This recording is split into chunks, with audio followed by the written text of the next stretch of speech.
Lord Jesus, if anything else could go wrong. The best period of my life seems to have no end. Of course, everything can't go smoothly, and I need to take a break. Work has turned into a daily survival ordeal, and the person I trusted more than anyone else causes me more grief than anything. Perhaps I should explain how all this began. I, Jim Anderson, met my wife Kate on the first day of work at Chisholm Engineering. I was 18 years old and nervously came to my first day of work a few weeks after my high school exams. I was a good student and could have gone to college, but I knew it wasn't for me. I had already studied enough, and my parents couldn't afford to support me for 3 years of university education. Kate was a personnel assistant, helping the company recruit employees, and she was just magnificent. It took me 3 months to gather courage and ask her out. I was sure the rejection would be soft. But she didn't refuse. She actually said yes, and asked where we were going. I was so sure she would reject me that I didn't even think about where to go. 20 years have passed, and amazingly, we both still work at the same company, and 18 of those years have been happy in marriage.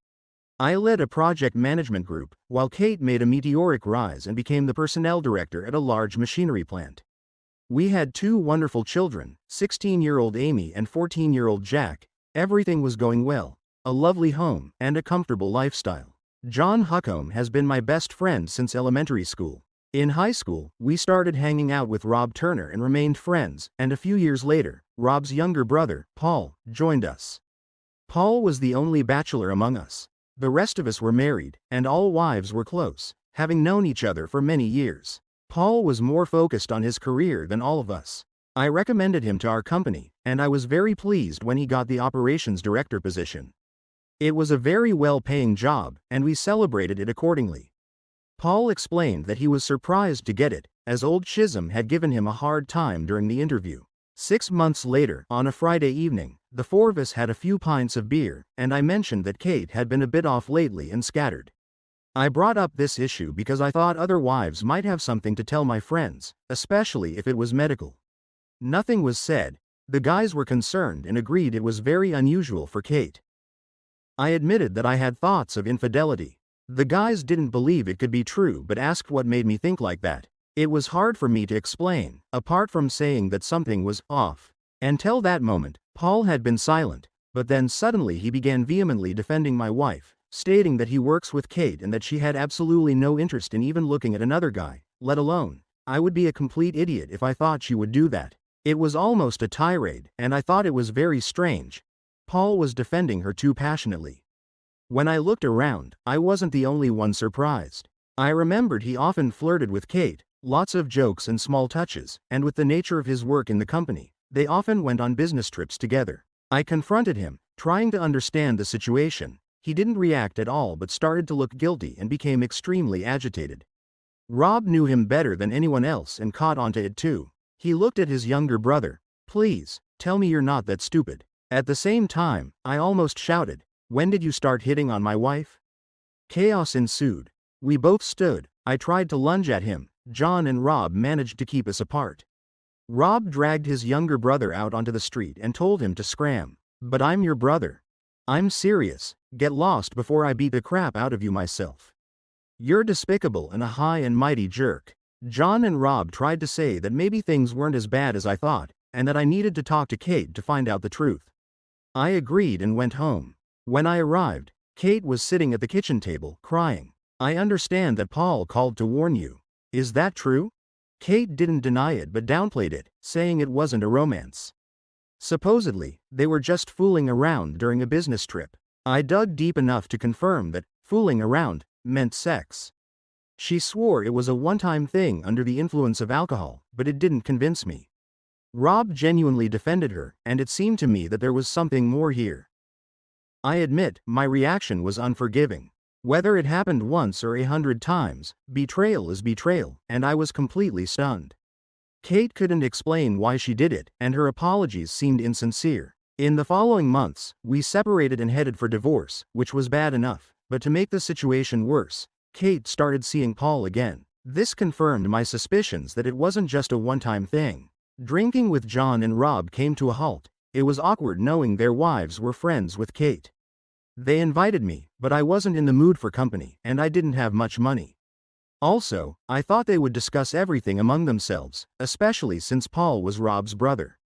Losing my wife because of one of my best friends was truly uncomfortable. I felt like I was divorcing my whole life. Kate got custody of our 2 children and kept our house. I knew Paul was spending time there. Despite this, I still paid half the mortgage plus child support. All I could afford was a small apartment in a crappy part of town. Even with the kids, it didn't help. They weren't too keen on staying with me and wanted to spend time with their friends who lived nearby our old house. At first, I took them with me for a few days, spending all my spare money on trips we all loved and regularly did when they were little. Then conflicts over time began. Sometimes they would go on outings with Kate and Paul, sometimes on school trips, sometimes to friends, an endless list of excuses. In the end, I hardly saw them for the last 2 months and missed them terribly. If it weren't for their sports, I might have completely lost touch with them. I always followed their sporting events and coached them both in football. Kate never attended their events, preferring to give herself free time, but now both she and Paul were attending everything. During a break in Amy's football match, I asked Kate why she was there. She became defensive, saying they were her kids. "You never used to care about this before." "Well, I thought it would be beneficial for the kids to have support during our separation. If you're only doing this for them, not for yourself or to prove your point, you wouldn't be doing something as petty as trying to shove it in my face with your boyfriend. Don't be ridiculous, it's over between us, and now you absolutely don't interest me." With that, she hugged Paul and leaned into him. I walked away, feeling defeated once again. Work was simply torture. I had to regularly see Kate and Turner. Worst of all was the endless barrage of comments from his team guys. It seemed they took pleasure in teasing me. I knew they were looking for reactions, and I just tried to keep my cool. Fortunately, my team was a salvation, especially a new recruit named Josh. He was a former military man, barely in his 20s, and he had lost both legs. He didn't elaborate on what happened, and I didn't ask. Depending on the level of pain, he used either prosthetics or shortened versions he called stubbies. He was very reserved and quiet, mostly keeping to himself.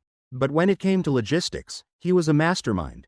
I didn't know anyone better who could retain so much information and react so effectively to complex changes. Once I was surprised when he calmly asked me why I put up with so much crap.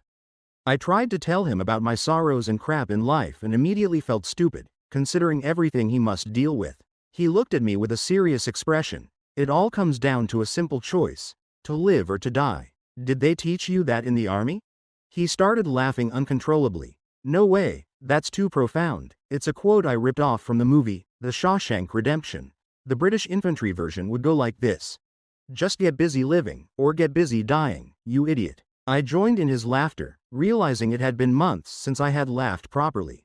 Finally, I saw a light at the end of the tunnel when Marie, the company's accountant, asked me out. I hadn't even thought about dating, and she caught me off guard. I had known her for years, knew she was divorced, and she was a wonderful person. We went out several times until Kate caught wind of it. Rumors reached me that Kate was slandering her and calling her names, but nothing could be proven. Marie came to meet the kids, but they behaved terribly, first ignoring her, then recounting their mother's opinion of her. I was shocked by their behavior and told them so. Marie was a gentle person and was very upset, then she insisted on leaving, despite my apologies. I told the kids to go home to their mother and, at the same time, tried my best to contain my anger. I called Marie many times, and when she finally answered, she explained that she didn't want to cause problems in my family and that it was better to end everything now than later. I was completely devastated. I think I've had enough. No matter how hard I tried to do the right thing, I continued to be shit on from a great height. I could just give up, and then I remembered Josh's comments. I tried to find something positive in my life when Amy told me that Paul promised to buy her a car and driving lessons for her 17th birthday. I was furious but said that I needed to discuss it with her mother first. Amy left, angry again. I called Kate and asked how my 16-year-old daughter was going to get a car when I knew nothing about it. You know, I wanted to teach the kids to drive, and of course, I don't want her to have her own car yet. Why not? It's a wonderful gesture from Paul. Don't be upset just because you can't afford it. So, you're okay with her going to parties with her friends? Do you realize how many car accidents happen with kids her age? I wanted to make it easier for Amy. Let her use our cars until she grows up and we can trust her. Oh, no, I hadn't thought about that. I suppose that would be worrying. Since when am I excluded from all decisions regarding the children in favor of your boyfriend? I am their guardian. Wrong. We're both guardians, it just happens that they live with you. Next time, you'll tell me that bastard wants to adopt them. Don't be ridiculous. I agree we should have asked you first, but I'll tell her we're not going to do it. Great, so I'll be the bad guy again, ruining her chances for a car, while Paul remains the hero. Are you two intentionally trying to stir up trouble between me and Amy, or is it just your talent? Of course not. Paul is just trying to support me and bond with the kids. Tell him to back off. He has you and, it seems, my kids, but I'm their father. I have the right to be involved in decisions. I'm sorry, okay. Her words didn't match her tone, which sounded contemptuous. How many times are you going to apologize after making selfish decisions? Try changing your actions. Think about someone else besides yourself. You and Turner are definitely made for each other. You're like two peas in a pod. What does that even mean? Sounds like you're jealous. Jim, you're the one who dumped me. Remember, if you hadn't, we'd still be making these decisions together. And you were the one who screwed it all up. It's pointless to bring up this shit again. We should do what's right for the kids. I don't want them spoiled. They need to earn and be independent. Amy can work if she wants to save up for a car, and then we can help her. Not just hand everything to her on a silver platter. Kate's remark about me not being able to afford to help infuriated me. It was because I was still paying the mortgage and child support.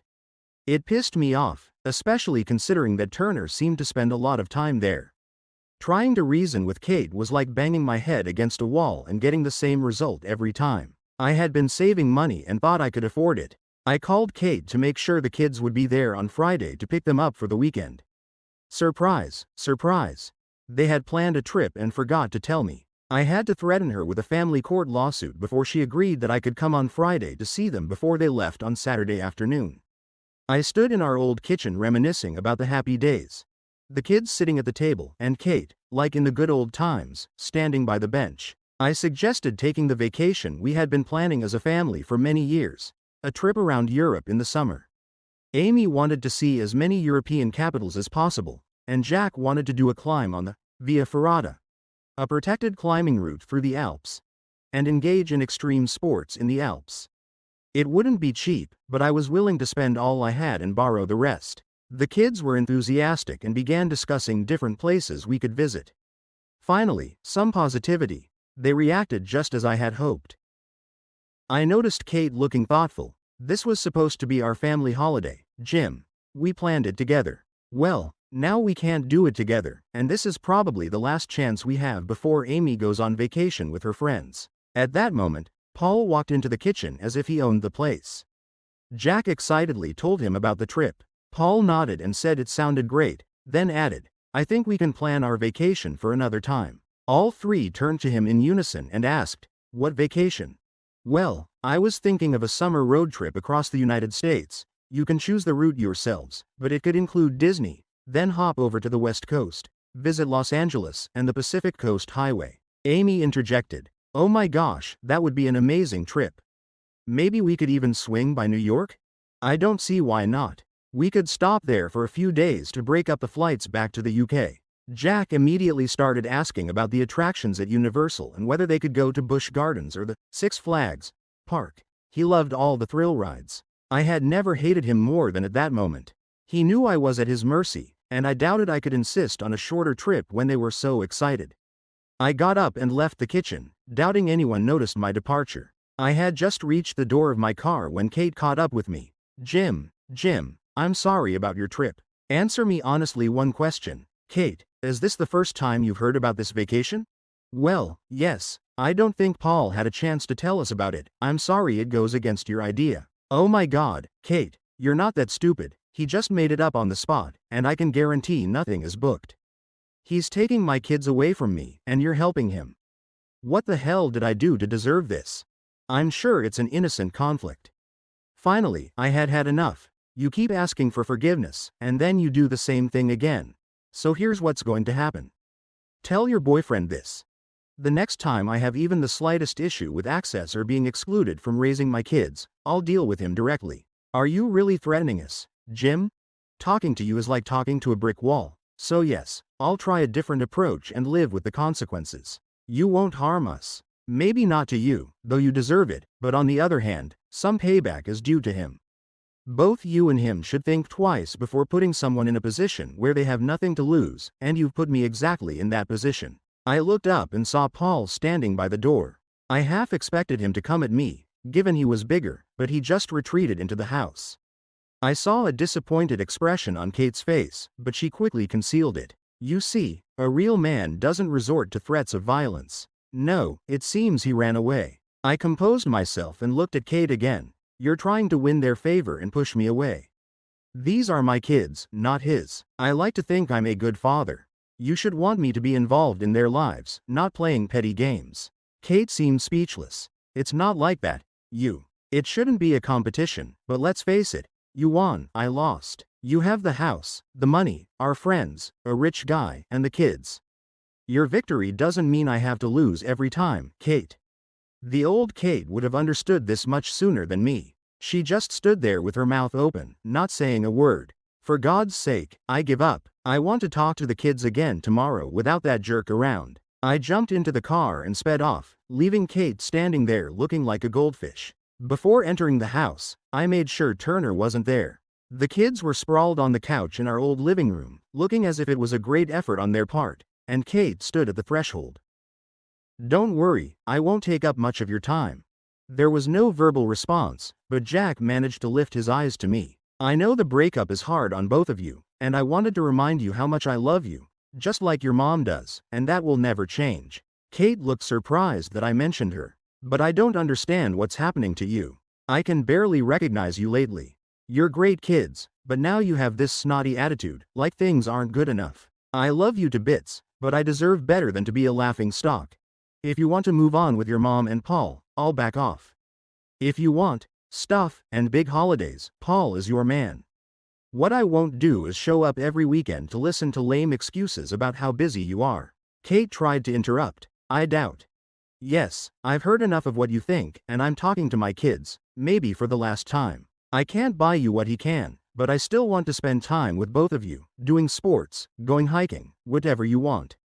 I know it's not Florida or somewhere else, but we would be together, and both of you will be off to college soon. Still no response except for awkward glances and fidgeting. The way you behaved with Mari was unforgivable. What gives you the right to treat someone like that? We didn't raise you like this. I've never been so ashamed of my family. I hope you're all happy. She won't have anything to do with me. Kate got angry. Well, she wasn't good enough, she. Really, Kate? What did she do to you? She's a wonderful person, and all she did was agree to go out with me. You were sleeping with a lover when we were married, and I never judged you.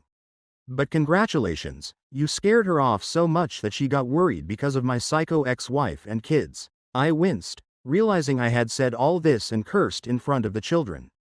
Amy and Jack looked shocked. This information seemed to be a revelation to them. I turned to Kate. And here's another thing. Thanks to Turner poking me about the lack of funds, I checked with the child support agency, and they think I should have counted the mortgage towards part of the alimony, so expect an assessment and review. Maybe the lover boy can step up and pay for my house where he seems to be living. Amy lifted her head and looked at her mom. Dad is still paying. Her voice trailed off, and Kate returned to her golden fish pose, and the children didn't look much better. It didn't seem like I would get an answer from any of them. I stood up again in distress, muttered something about letting me know, and left. Back in my humble apartment, I wondered if I could afford to move. I forgot to mention to Kate that my lawyer advised me to continue paying the mortgage and reduce the alimony. This ensured a roof over my children's heads, but he believed it could be a good investment as property prices were rapidly rising. And when Jack moves out in a few years, she'll either have to sell or buy me out. The phone rang. It was Amy. I wondered what the next misfortune in my life would be. I answered, and Amy said that Jack was on speaker with her and hastily said, "We figured out that you're owed 6 weekends and 4 weeks of vacation, and we were wondering if you still have the desire to go on a tour of Europe this summer. And include the Black Forest, see the Alps, and drive through Italy." Her words flowed in a nervous stream. Do you remember those places? Of course, we talked about it for many years, and it should be much warmer there than in Scotland. And Dad, well, we regret how we behaved. Mom never said it was her who cheated. We thought it was you and that it was supposed to be with Mari. And Paul talked as if he paid for everything after you left us. I don't care as long as I can get my kids back. Jack chimed in. You're wrong about Paul. We actually don't like him. He's a jerk. Honestly, I tried not to laugh.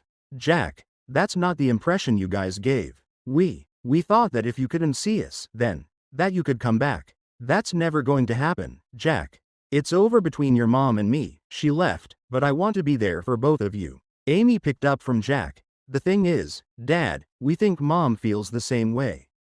He's not really here that often, but he shows up if you're going to pick us up.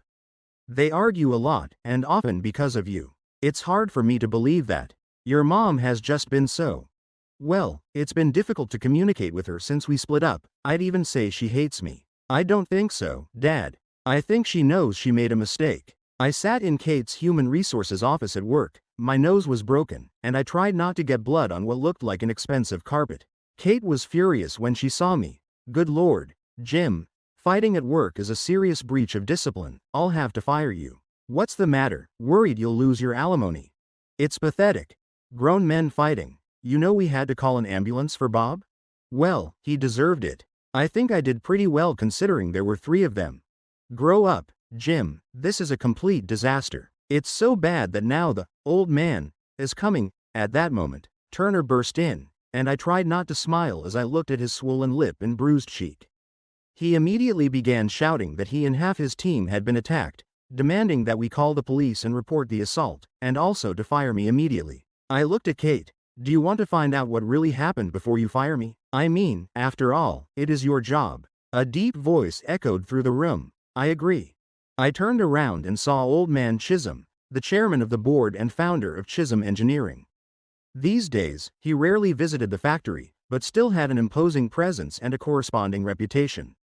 Strangely, Josh was standing next to him. Turner launched into his explanation. It was an unprovoked attack in the cafeteria on me and 2 others from my team. An unprovoked attack by 1 person on 3 seems a bit odd, don't you think? So what happened, Jim? Well, I might have swung first, but being outnumbered, I wasn't going to wait around. I thought I saw Chisholm suppress a smile. Kate continued. We have no choice but to fire you and call the police. Jim, you've already threatened Paul. I heard it myself. Nothing you've said can justify the assault. Aren't you going to ask what provoked this? I suppose it's jealousy over my relationship with Paul. No, it's been months of harassment from him and his department guys. Paul nearly choked. That's complete rubbish and just a pathetic excuse. Then Josh spoke up. I can confirm that everything Jim said is true. Paul looked at him with contempt. Who the hell are you? If you think you know what's best for you, don't stick your nose in other people's business. Josh is my grandson, replied Chisholm, and I trust him more than someone like you. I managed my surprise and pulled out my phone, scrolled back, and pressed play. Hey, Cookie, our boss was late this morning. He probably thoroughly checked your missus. The room became uneasy. I saw Kate glance at Turner. I scrolled further on the recording. You know she was screwing him for months before you split. Did you know? Are you one of those cuckolds who enjoys watching someone else screw their wife? Kate's face turned crimson, and Turner yelled, This is complete rubbish. I fast-forwarded again. The next voice was Turner's. Shame you were always late for work, Jim, and didn't get that manager position. I looked at Kate. Have you ever seen me be late for work? Even once since we've been here? He blocked that and told me about it. Told me to keep away because it will happen every time. I switched to the recording from the cafeteria. It was Bob Marsden's voice. Paul says she's great in bed and does everything right. As soon as he gets her going, we'll have a little party with all the guys. Maybe we can even get your sweet daughter involved. Sounds of scuffle and fighting followed, and then the recording cut off. That was the last comment I reacted to. You're still the mother of my children, and the mention of Amy, well. Kate glanced at Turner, and he awkwardly shuffled. I didn't know that idiot Bob was going to say that. He was just trying to provoke him. Old Man Chisholm spoke up. Officially, all participants are suspended from work pending investigation and disciplinary hearings. Unofficially, Turner, get out of my building and take your buddies with you. Whoever calls the police will never work in this industry again. You're done. Worst appointment in my life. Don't even think about competing with me. You'll regret it. He nodded to the guard at the door, who entered and then escorted Turner out. Chisholm turned to me. In light of all this, I would say you handled it well, but you should have come to me. Go home, Jim. Get yourself together. Kate, we need to talk. I can't believe such behavior went unnoticed, even disregarding your role in this matter. As the HR director, you should have been aware of what was going on. Tears were streaming down Kate's cheeks. You know that's not true, Jim. It wasn't for months, just once, and I regretted it as soon as it happened. I walked out with Josh, thanked him for his support and advice, and offered to buy him a pint of beer or more. I'd love to, but I have to go to the regiment on Sunday. Usually, I just go to the mountains to be alone, but they've called me in for something official. No problem, maybe next time. And what about the old man being your grandfather? I didn't want to bring that up or use it to my advantage. I was going to tell him about your troubles, but I figured you should find a solution yourself, and then I'll help. After all, he today that sheds his blood with me shall be my brother. I started laughing. Now I know that's an old army quote, if you count Shakespeare and Henry V. Josh grinned. That's the one, from Band of Brothers, they used it in officer training. For everyone else, it was too pompous. That evening, Kate came to my apartment, and I reluctantly let her in, asking what had happened with Chisholm. He confirmed that Paul and 2 others involved in the fight will be fired. Other team members admitted to harassing you and said Paul instigated it. I received a reprimand and a final written warning. Are they going to the police about the fight? No, the guys confessed to the harassment and want to bury it all. They claim it was just disagreements that got out of hand. Did you talk to Turner? Ask him why he did it? He wanted to get rid of you because he thought I was still in love with you. He said all the talks were aimed at making you snap and quit, but you didn't take the bait, just ignored them. He's gone mad. If you love someone, you don't cheat on them, lie to them, or treat them like crap. You've been treating me like crap for months now. I'd even say you enjoy hurting me. Kate began to hysterically sob. None of this was supposed to happen. It was a mistake. You weren't supposed to find out about it, and you weren't supposed to leave me. Everything that could go wrong did. I thought if you missed the kids and your life turned to crap, you'd give me another chance, but it didn't happen. Paul was just trying to make you jealous more than anything else. I have no real feelings for him. So you were a bitch because you wanted me back? Seriously? Take responsibility for your actions, Kate. You're the one to blame for all of this.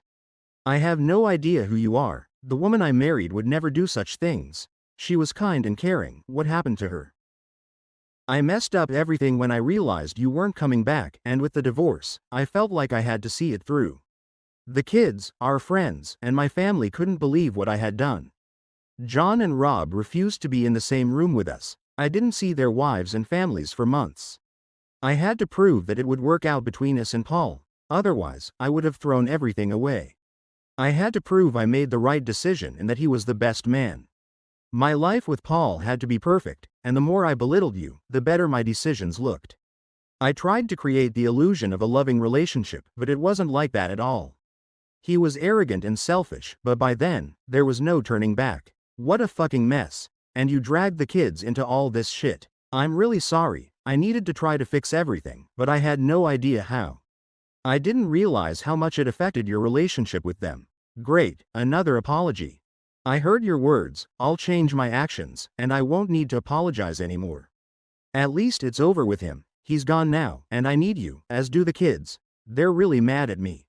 I thought maybe we could try again. I never stopped loving you. I couldn't believe it. I was so sure she hated me. It made me pause to think. But it was short-lived. There's no going back, Kate, not for me. The connection and trust we had, they're gone.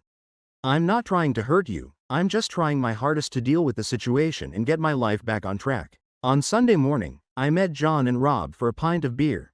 They reproached me for not answering all their calls and messages. I tried to explain why. The wives were friendly, and ultimately, Paul was Rob's brother. Rob laughed. He's not my brother. I haven't spoken to that asshole since that night in the pub, and that's just fine by me. Otherwise I'd have blown my top. John explained that initially, the spouses didn't see much of Kate, but now they're back in touch and say Kate regrets everything. She believes if she hadn't started seeing Paul again and been more sensible, we could have gotten back together. I wasn't sure about that, but I was sure it was nice to talk to friends again. We started talking about other events in our lives when I accidentally glanced at the TV screen. There, in full ceremonial dress of the Royal Fusiliers, stood Josh, laying a wreath at the cenotaph before members of the royal family and the great and good of the country. He had a chest full of medals. I turned up the volume to hear the commentary, explaining how Josh earned the Victoria Cross, saving fellow Fusiliers under heavy fire and repeatedly going back before losing consciousness from the blast of a rocket grenade. They then talked about his struggle for recovery. I was stunned. I couldn't imagine what Josh and others had to face. My own plight paled in comparison to this. In reality, contrary to stories, once Kate stopped being a bitch, life got better. I saw the kids more often than planned, plus all the sports events. It was an unofficial joint custody. They stayed when they wanted, and were always happy to see me. The child support agency reduced the amount I paid, offsetting the mortgage, as they suggested. I got promoted at work and received a huge bonus. Chisholm said he wanted to avoid lawsuits for harassment or constructive dismissal. I returned to old hobbies and planned to travel more. I was shocked when Marie showed up at my new cottage with a terrace. We hadn't spoken for several months, and I didn't think she knew where I lived. Somewhat uncertainly, I invited her in. I'm here at Amy and Jack's request, Jim. They apologized and explained everything. Amy mentioned that you're not seeing anyone. How did they even find out how to contact you? I suspect Kate gave them my number. I called her. She confirmed the children's words and admitted that both of you need to move on. Everything was becoming surreal. It seems like both your kids and your ex-wife think you're the best thing since sliced bread, and I'd be an idiot not to date you. Sliced bread.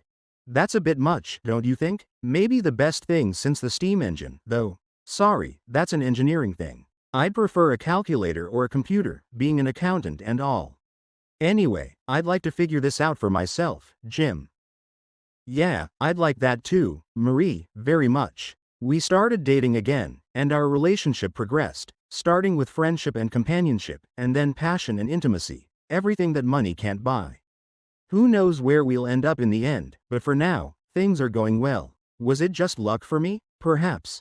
But I like to think that I stopped acting like a victim and, to some extent, created my own luck. I stopped accepting the crap that other people were throwing at me and learned to stand up for myself again, and so far the results have been great. However, I'll never take it for granted. Life has a funny way of tripping you up when you least expect it. Thank you for being with us and listening until the end. If you found it interesting, please subscribe, give us a like, and leave your comments. And we'll see you on the Cheating Secrets channel.